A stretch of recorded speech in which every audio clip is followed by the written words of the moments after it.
Sir আজকে গভর্নরের সাথে দেখা হলো বিষয় নিয়ে এবং উনি কি বলেন?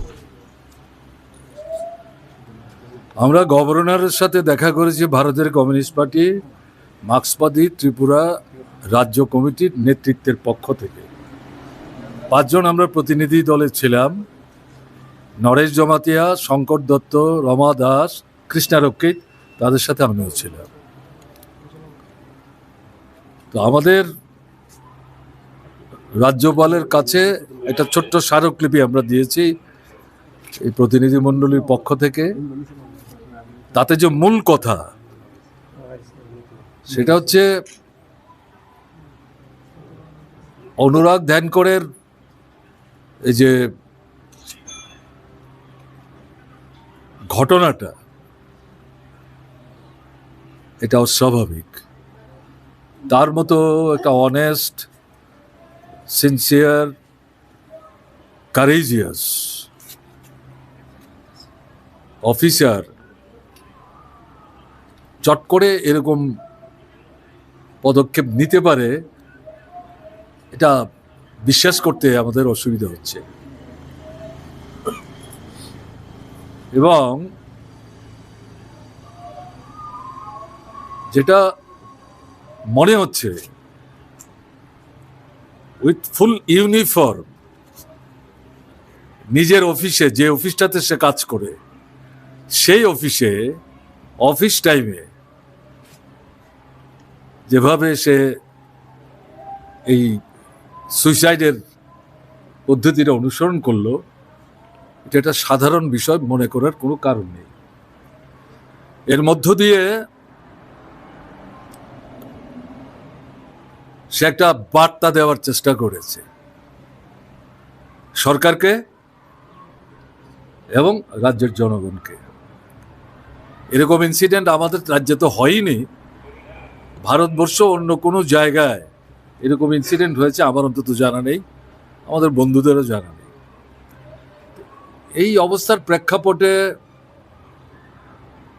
প্রথম দিনে হাসপাতালে তার মৃতদেহ দেখে যখন আমরা বেরিয়ে আসছিলাম, আপনারা সেখানেও ভিড় জমিয়েছিলেন, জিজ্ঞেস করছিলেন আপনাদের বক্তব্য কি, আপনারা কি চান। আমরা সেখানে দ্বিধা দ্বন্দ্বহীনভাবেই আমাদের তরফ থেকে আমরা যেটা বলবার চেষ্টা করেছি, জুডিশিয়াল এনকোয়ারি এই শব্দটা পার্টিকুলারলি ইউজ না করলেও অবিলম্বে এনকোয়ারি করতে হবে। এবং অফকোর্স হাইকোর্টের একজন বিচারক, এবং যদি এটা চিফ জাস্টিস হতো, নাথিং লাইক ইট, তাদের নেতৃত্বে, কর্তৃত্বে এবং তত্ত্বাবধানে এই ইনকোয়ারিটা করা দরকার, যাতে এই ঘটনার পেছনে কারণ কি এবং মূল সত্যটা বের করা, এবং এটা বেরোলে পরই প্রয়োজনীয় ব্যবস্থা পদক্ষেপ গ্রহণ করা যাবে। তা আমরা অপেক্ষা করছিলাম। তাদের পারিবারিক যে সমস্ত কাজকর্ম এগুলি শেষ হয়েছে। আমাদেরও ধারণা ছিল যে এগুলি শেষ না হওয়ার আগে তো সরকার চট করে কোনো পদক্ষেপ নিতে পারে না বা নেবে না, হয়তো এতে কিছু ব্যাঠিক কিছু তা না। তার পরবর্তী সময়ে অল অন এ সাডেন আমরা দেখলাম যে একটা কমিটি অলরেডি কনস্টিটিউটেড, এবং এই কমিটিতে মূল যে মানে তার নেতৃত্ব করবেন তিনি হচ্ছেন আমাদের পশ্চিম ত্রিপুরা জেলার সুপারিনটেন্ডেন্ট অফ পুলিশ। এই ভদ্রলোককে আমরা চিনি না, আমি অন্তত চিনি না।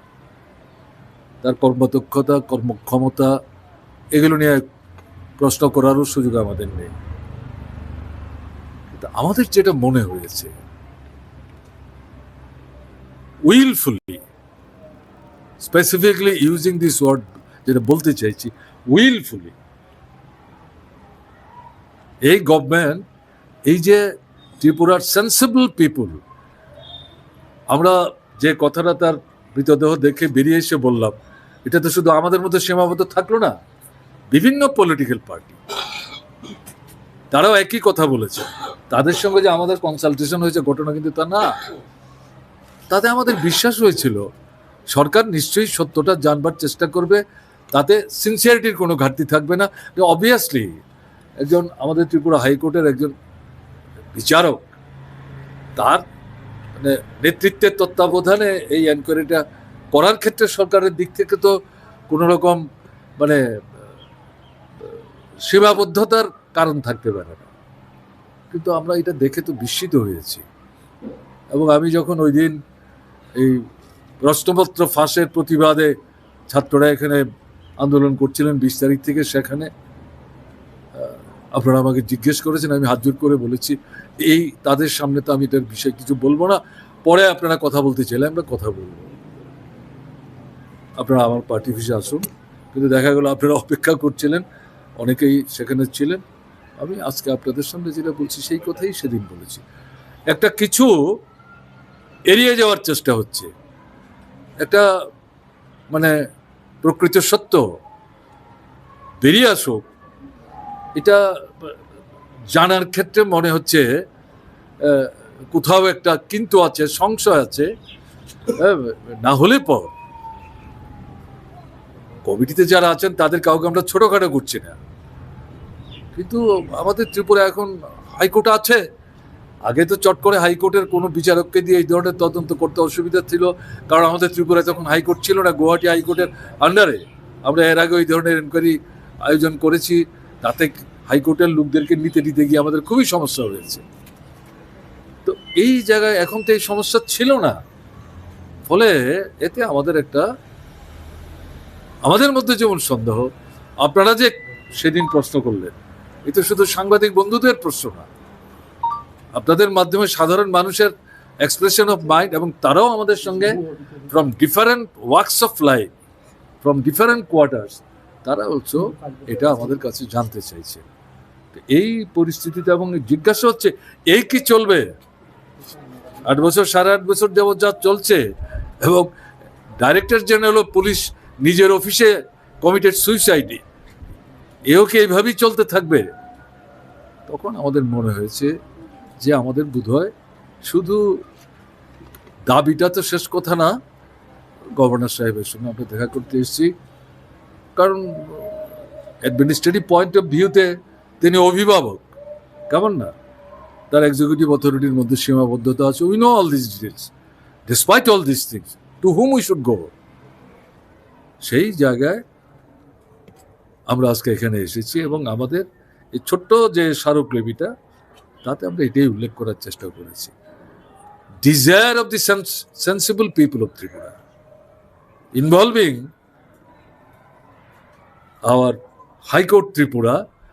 This inquiry committee should have been formed and they should be held in all possible manner. That has not been done. So this is our demand on behalf of the people of Tripura, sensible people of Tripura. এখন governor যেটা বললেন যে এরকম ঘটনা যখন ঘটেছে তার পেছনে তো নিশ্চয়ই কোনো একটা কারণ আছে, সত্যটা তো বের হওয়া দরকার। ইউনিফর্ম নিয়ে যারা কাজ করেন তাদের কাছে যেমন প্রশ্ন, আমাদের রাজ্যের ক্ষেত্রে প্রশ্ন, দেশের ক্ষেত্রে প্রশ্ন, কিন্তু গভর্নর বলেছেন। তো এরকম জায়গায় আমাদের সুবিধাই হলো, তাকে আমরা বললাম এটা যদি আপনার নিজেরও অভিমত হয় তাহলে তো ইন্টারভেন করা দরকার, কথা বলা দরকার। এই যে তদন্ত কমিটি যেটা সিট বলছে, এই কমিটিতে মানে এটাকে রিকনস্টিটিউট করা দরকার, এবং আমাদের ত্রিপুরা হাইকোর্টের একজন বিচারক, তাকে তার টপে বসিয়ে, যদি চিফ জাস্টিসকে বসিয়ে করা যায় আমাদের তো কোনো আপত্তি নাই, rather that would be better, কিন্তু একজন হাইকোর্টের বিচারক তার টপে বসিয়ে এটা করা দরকার, এবং সবাই চাইছে সত্যটা বেরিয়ে আসুক, যেটার উপর ভিত্তি করে সামনের দিনে প্রয়োজনীয় পদক্ষেপ নেওয়া যাবে। গভর্নর